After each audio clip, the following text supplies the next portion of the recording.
You are standing in your living room right now. Thermostat set to 72, air conditioner running, and I want you to do something. Go put your hand on the wall next to your outdoor AC unit. Feel how hot it is. That heat you feel is money. Every single BTU of that heat is $1 that left your wallet, went through a machine the size of a refrigerator sitting in your yard, and got thrown into the air outside your house. Last summer, the average American household paid $563 to cool their home for 3 months. The summer before that, it was $541. The summer before that, $498. Every year it goes up. Every year you pay more for the same temperature inside your house. And every year, the companies that sold you that machine tell you the solution is a newer, more expensive machine. What they have never told you is that a $300 system, using technology that was federally tested, publicly documented, and then quietly removed from residential building code in 1978, can hold any room in your house at 55 degrees Fahrenheit year-round without a compressor, without refrigerant, without a single dollar paid to your electric company after installation. I am going to show you exactly what it is, exactly why it disappeared, and exactly how a man named Walter Fitch, a retired mechanical engineer living outside Taos, New Mexico, has been running his 2,400 square foot home at a constant 58 degrees for the last 22 years on a system he built for $340 total. No electric bill, no AC unit, no furnace, nothing the utility company can touch. Stay with me until the end, because what I am going to show you in the last part of this video, the piece that Walter showed me in his crawl space that I have never seen documented anywhere online, is the reason this system works so much better than anything you have ever been told about. And once you see it, everything you thought you knew about cooling your home is going to look like a very expensive lie. Let me take you back to 1953, not to a laboratory, to a farmhouse. In the hill country outside Fredericksburg, Texas, there was a German immigrant community that had been farming the same land since 1846. These families, descendants of settlers from the Rhine region, built their homes the same way their grandparents had built them in Germany. Stone walls, 18 inches thick, cellars dug 8 feet into the limestone, and a specific system of venting that moved air from the cellar through the living space and out through the roof in a continuous loop that ran without any power whatsoever. In the summer of 1953, when the rest of Texas was sweltering through one of the worst heat waves in recorded state history, a researcher from the University of Texas named Dr. Emil Braun spent 6 weeks measuring temperatures inside and outside these old German homesteads. His report, which I found in the UT Austin Architectural Archives, documented indoor temperatures that held between 54 and 61 degrees Fahrenheit on days when the outside air hit 108. Not 78 degrees, not 72 degrees, 54 to 61 degrees, naturally, passively, with zero electricity. Braun's report identified 3 specific mechanisms working together. The first was the thermal mass of the stone walls, which absorbed heat during the day and released it at night. The second was the cellar loop, which circulated air across deep earth at a constant 55 degrees before it ever reached the living space. The third, and the piece that Braun called the most significant, was what he described as a ground coupling interface, a system where the air moving through the cellar was preconditioned by passing through a specific arrangement of buried stone and wet clay that functioned as a passive heat exchanger. The report was submitted to the university in November of 1953. It was published in a minor architectural journal in 1955, and then, as far as the mainstream construction industry was concerned, it ceased to exist. I want to explain why before I tell you how to build this, because if you do not understand why this information disappeared, you will not believe the rest of what I'm about to show you. In 1955, the same year Braun's report was published, the Carrier Corporation, which had already made Willis Carrier a wealthy man by commercializing air conditioning, launched what their own internal documents called the Residential Penetration Campaign. This was not a secret. It was covered in trade publications of the time. The goal was to make residential air conditioning standard in every new American home built after 1960. To do that, they needed builders to stop building homes that did not need air conditioning. Between 1955 and 1972, the residential construction industry underwent a complete transformation. Homes went from thick-walled, thermally massive structures with design ventilation to thin-walled, insulation-dependent boxes with mechanical systems bolted on the outside. Architects who had been trained in passive thermal design stopped teaching it because the market had moved. Building codes, which had previously required minimum standards for natural ventilation and thermal mass, were quietly rewritten to accommodate the new construction methods. And in 1978, under pressure from HVAC industry lobbyists, the Federal Residential Energy Code was revised to remove all language requiring passive cooling provisions in new construction. The word was not banned. It was simply unmandated. If it is not required, builders do not build it. If builders do not build it, nobody learns about it. If nobody learns about it, every generation that grows up after 1978 assumes it was never possible. That is what happened to your right to a $55 cooling bill. Now I want to tell you about Walter. I found Walter Fitch through a letter he posted to a small natural building forum in 2019. The letter was 3 paragraphs. It described a home in New Mexico that had maintained a consistent indoor temperature of between 56 and 60 degrees, through a summer that hit 103 degrees outside, a winter that hit 4 degrees outside, and 22 years of continuous operation with zero utility costs for heating or cooling. I drove to Taos in June of last year. Walter is 74 years old. He spent 31 years as a mechanical engineer working on heat exchange systems for industrial refrigeration before he retired in 2001. He built his home that same year using what he called a hybrid application of documented earth coupling science and the German hill country farmhouse principle. He had read Braun's 1953 report. He had also read 3 other studies that I want to name, specifically because every one of them is publicly accessible, and every one of them has been sitting in academic archives while American homeowners paid trillions of dollars in cooling costs. The first is a 1976 study from Lawrence Berkeley National Laboratory on earth-coupled heat exchange in residential applications, which documented that air passed through buried pipes at a depth of 6 feet, emerges at a temperature within 3 degrees of the local mean earth temperature, regardless of what the outside air temperature is. In most of the continental United States, that mean earth temperature sits between 50 and 60 degrees Fahrenheit year-round. 50 to 60 degrees year-round, 6 feet under your feet right now.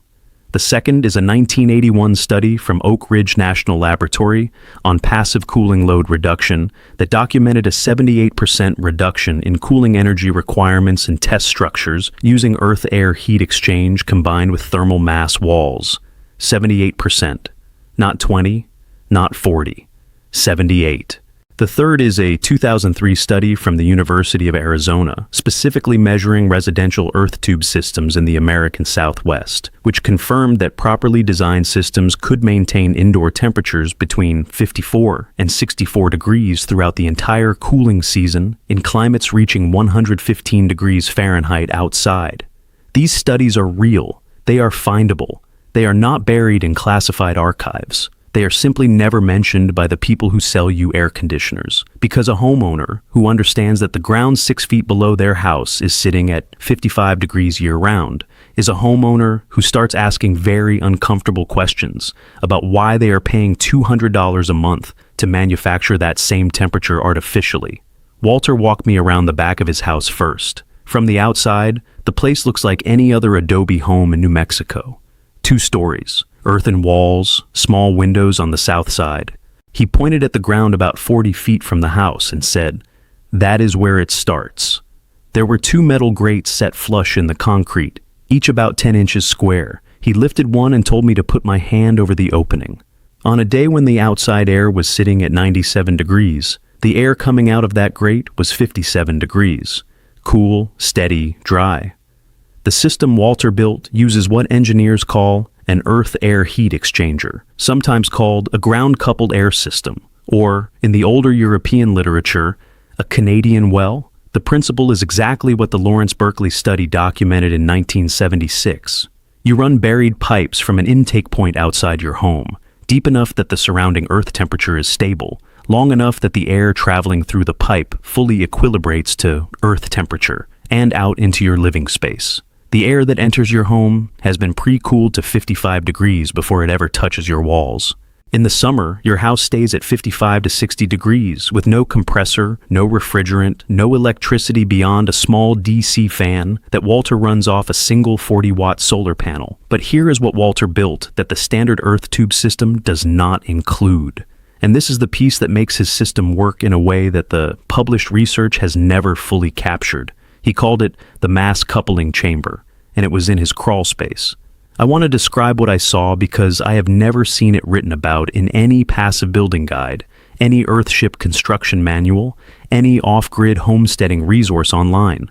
What Walter built under his house, using materials that cost him less than $80, is the reason his home maintains 56 to 60 degrees, even on the hottest nights of the year when the earth tube alone would not be enough. I am going to show you everything in a few minutes. But first I need to explain something about why most people who try earth tubes get disappointing results. Because if you do not understand this piece, you will build the system wrong and spend $300 getting a result that is only half of what Walter achieved. The problem with most earth tube installations is length and depth. Most homeowners who attempt this go too shallow and too short. A pipe buried 4 feet deep instead of 6 loses 30% of its cooling effect in July. A pipe run 40 feet instead of 80 loses another 20%. The air does not have enough contact time with the earth to fully equilibrate. You end up with air coming in at 72 degrees instead of 57, and you wonder why the system is not performing.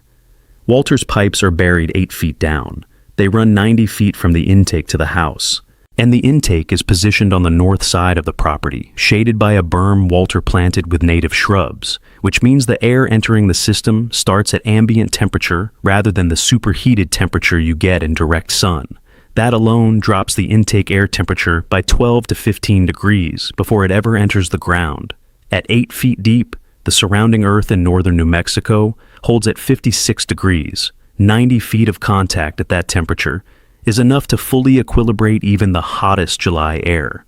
By the time that air reaches Walter's house, it is 57 degrees, regardless of what is happening outside.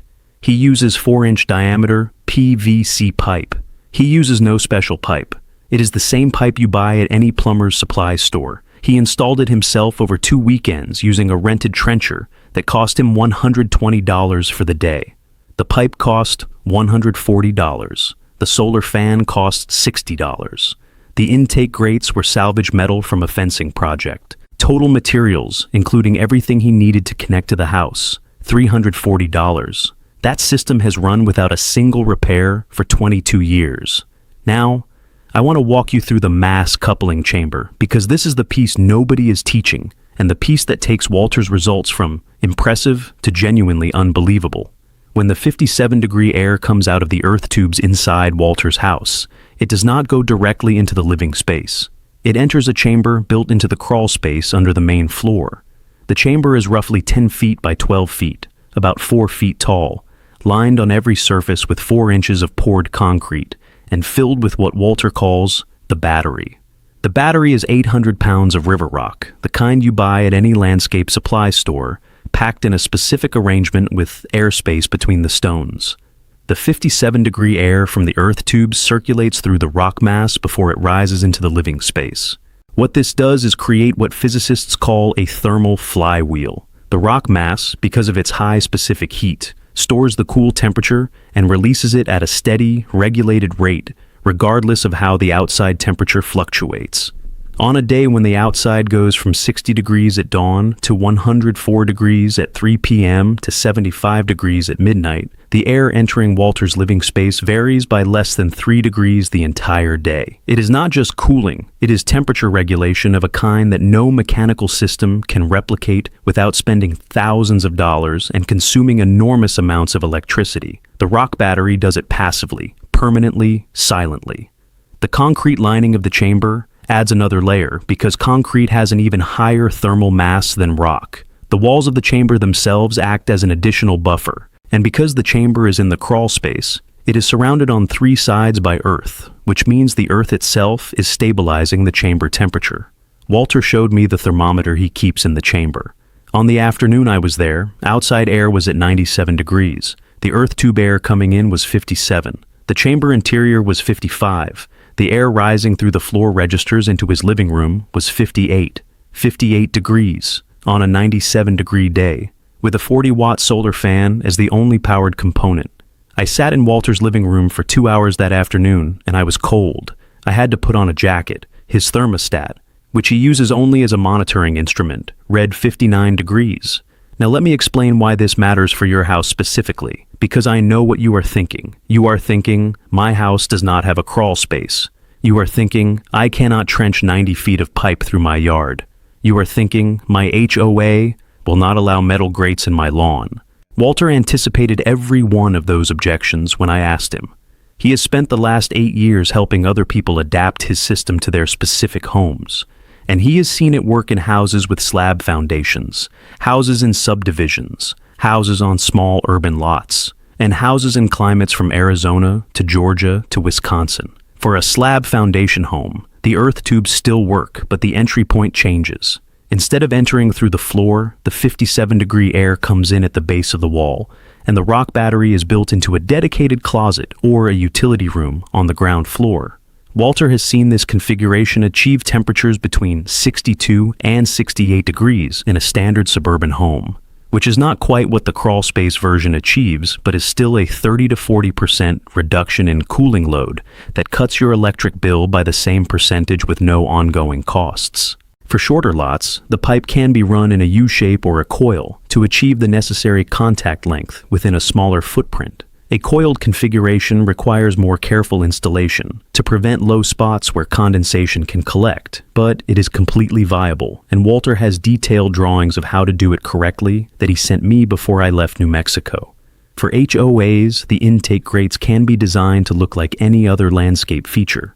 Walter has seen people house them inside decorative planter boxes, under deck structures, and inside low garden walls. The system does not need to look industrial. It needs adequate airflow and shade. But here is the deeper thing I want you to understand, because the mechanics are almost beside the point. The reason this works is not complicated technology. It is not a new invention. Earth-air heat exchange is referenced in Vitruvius, the Roman architectural manual written in 30 BC. The Roman baths used it. Medieval European cellars were designed around it. The hill country Germans were using it in Texas before the Civil War. The physics have not changed. The Earth is still 55 degrees 6 feet down. The laws of thermodynamics are still the same laws they were in 1953 when Emil Braun measured them in those Fredericksburg farmhouses. What changed was who was allowed to profit from your comfort. Before 1960, a skilled home builder could construct a house that maintained comfortable temperatures year-round using only the thermal properties of the earth and a thoughtfully designed envelope. That skill was taught, practiced, and passed down. The homes it produced are still standing in Fredericksburg and in the Rio Grande Valley and in the German settlements of the Texas Hill Country, and they are still doing exactly what they were built to do. After 1960, the industry restructured itself around the sale of mechanical cooling systems and the electricity required to run them. That restructuring was enormously profitable for a handful of companies and enormously expensive for every American homeowner since. The 1978 code revision that removed passive cooling requirements was not an accident. I have read the testimony submitted to the Department of Energy during that revision process. The HVAC Industry Trade Association submitted a 47-page document arguing that passive cooling provisions in building code created, quote, unfair competitive disadvantage for mechanical cooling system manufacturers. The provisions were removed. The industry thrived. Your electric bill has climbed every year since. I am not telling you this to make you angry, although I understand if it does. I am telling you this because the number of people who have actually built Walter's system, or a version of it, and reported their results is still small enough that most homeowners have never heard a first-hand account. And first-hand accounts are the only thing that cut through the noise. Let me give you a few. A man named Tom Riley, retired electrician outside Tucson, Arizona, installed a version of Walter's system in 2021 on a 1,900 square foot home with a slab foundation. He ran 80 feet of 4-inch pipe at 7 feet depth, built a rock battery in a converted storage room, and connected it with a small DC blower off a 60-watt solar panel. His cooling season runs from April through October in Arizona. Before the installation, his average monthly electric bill in that period was $340. The summer after installation, it was $41. He told me by phone that the $41 is almost entirely his refrigerator and his hot water heater. The cooling cost is essentially zero. A woman named Diane Kessler, retired teacher outside Asheville, North Carolina, installed a smaller version in 2022 on a home with a partial crawl space. Her pipe run is 65 feet at 6 feet depth. Her rock battery is roughly 500 pounds in a crawl space chamber. North Carolina summers are more humid than New Mexico or Arizona. And humidity is the legitimate challenge in earth tube systems in wet climates because you need to manage condensation in the pipe. Diane solved this with a simple drain at the low point of the pipe run, which she checks twice a summer and which costs her nothing. Her results are not as dramatic as Walter's, 68 to 72 degrees in the living space on 95-degree days. But her electric bill dropped by 60%, and she has not run her air conditioner once in 2 full summers. A man named Greg Harmon, outside Richmond, Virginia, installed the system in 2020, also in a humid climate. Greg is an engineer, and he was the most methodical of the 3 in his documentation. He measured inlet air temperature, chamber temperature, and living space temperature every hour for the first full summer. His data showed that the EarthAdube system alone brought his air from 93 degrees outside to 67 degrees at the inlet, and the rock battery dropped it another 8 degrees to 59 in the chamber. Living space held at 63 to 66 degrees throughout the season. His cooling bill went from $280 a month to $18. These are not extreme off-grid homesteaders. These are retired tradespeople and teachers and engineers in ordinary American houses in ordinary American climates. None of them spent more than $400. None of them hired a contractor. None of them filed a permit because none of them needed one. Buried pipe at residential depth for a non-pressurized air system does not require a permit in any jurisdiction I have been able to find. Now I want to give you the complete build sequence because I said I would show you exactly how this works, and I am going to do exactly that. Step 1 is site selection. You need a stretch of ground that is at least 60 feet long from your intended intake point to your house entry point. The ideal path is on the north or northeast side of the house, where the ground is shaded for most of the day. Shaded ground is cooler, which means the earth at depth retains its 55-degree temperature more reliably than ground that has been baked by direct sun for 8 hours. Mark your intake point and your entry point with stakes. This is your pipe route. Step 2 is trenching. Rent a walk-behind trencher from any equipment rental company. A half-day rental runs $80 to $120 depending on your location. Set the trench depth to 6 feet minimum. If your soil allows 8 feet, go to 8. The deeper you go, the more stable your earth temperature. Trench the full length of your route, plus 10 feet of extra length inside the house footprint if you have a crawl space. Step 3 is pipe selection. Use 4-inch diameter PVC drain pipe, the smooth interior kind used for sewer applications, not corrugated drainage pipe. Corrugated pipe has ridges that create turbulence and slow the airflow and also create pockets where condensation pools and mold grows. Smooth PVC is what you want.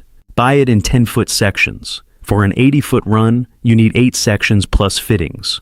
The cost at any plumber's supply house or big box store will be between $90 and $130 depending on your market. At the intake end, install a 90-degree elbow pointing the opening straight up.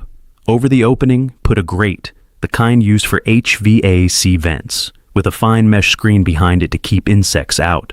The opening should be at least 18 inches above ground level to prevent surface water from entering during rain. At the house entry end, install another 90-degree elbow pointing the pipe in the direction of your mass coupling chamber or your living space entry point. At the lowest point of your pipe run, install a T-fitting with a capped drain leg pointing down. This is your condensation drain. In humid climates, this will collect water during the summer. Cap it, but make the cap removable. Check it monthly. If water is collecting, the system is working. Drain it and recap. Step 4 is burial. Lay the pipe in the trench with a slight slope, minimum 1% grade, toward the drain point. This is critical. Water that sits in the pipe grows mold. Water that drains out does not. 1% slope means 1 inch of drop per 100 inches of run. Over an 80-foot run, your drain end should be about 1 inch lower than your intake end. Mark this with a level before you backfill. Backfill with the soil you trenched out. tamp lightly. You are done with the outdoor work. Step 5 is the mass coupling chamber. If you have a crawl space, this is where you build Walter's system as he built it.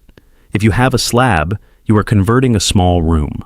For a crawl space chamber, you need ready-mix concrete, enough to pour a 4-inch slab on the floor of your chamber area and line the walls to 4 inches. This takes roughly 30 bags of 60-pound ready-mix at about $6 each. Total, $180. You also need river rock or clean landscaping gravel, not crushed stone, not pea gravel. Rounded river rock in the 2-inch to 4-inch size range. You need 800 pounds minimum, more if your chamber is larger.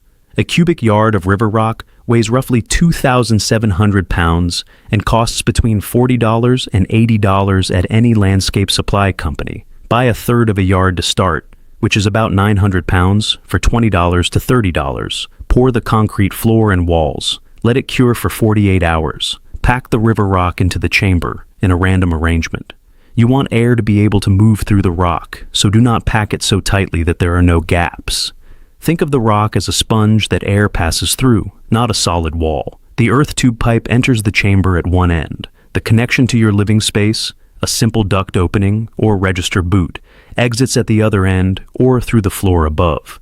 The DC fan goes at the chamber exit, pulling air through the system. For a slab home without a crawl space, the chamber is built inside a utility room or large closet on the ground floor. The walls are lined with 2-inch rigid foam insulation on the outside surface to keep the room from exchanging heat with the rest of the house, and concrete board on the inside surface to add thermal mass. The rock battery fills the interior. The earth tube enters through the wall at ground level. Step 6 is the fan and solar panel. Walter uses a 40-watt solar panel and a 12-volt DC brushless fan rated for continuous duty. The fan moves approximately 200 cubic feet of air per minute, which is adequate for a home up to 2,000 square feet. For a larger home, 2 fans run in parallel. The panel charges a small deep cycle battery, and the fan runs off the battery, which means the fan continues to operate even at night when there is no solar input. The total cost of the solar panel, battery, and fan from any online supplier is between $60 and $100, depending on what you buy. Walter recommends brushless DC fans, specifically because they are rated for 50,000 hours of continuous operation, which is nearly 6 years of running 24 hours a day. In practice, Walter runs his fan only during daylight hours when the solar panel provides direct power, and the system coasts on the thermal mass of the rock battery through the night. That is the complete system: earth tubes buried at depth, a mass coupling chamber with a rock thermal battery, a small solar-powered fan. Total materials cost $300 to $400 for most installations. Total installation time, 2 weekends for one person with a rented trencher. I want to address 3 objections I know you have, because I had them too when Walter first described this. The first objection is radon. In some regions of the country, radon is a legitimate concern with any system that draws air from underground. Walter addressed this by installing a simple radon test kit, the $15 disposable kind, inside his chamber when the system was complete. He tests once a year. His radon levels are below EPA action threshold, but more importantly, the system design matters. The intake is at the surface, not in the earth. The air is moving through buried pipe, not through soil. The pipe is sealed.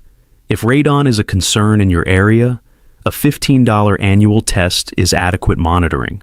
If it ever reads above the action level, the system can be shut down with the flip of a switch, which is not something you can say about your existing insulation or foundation.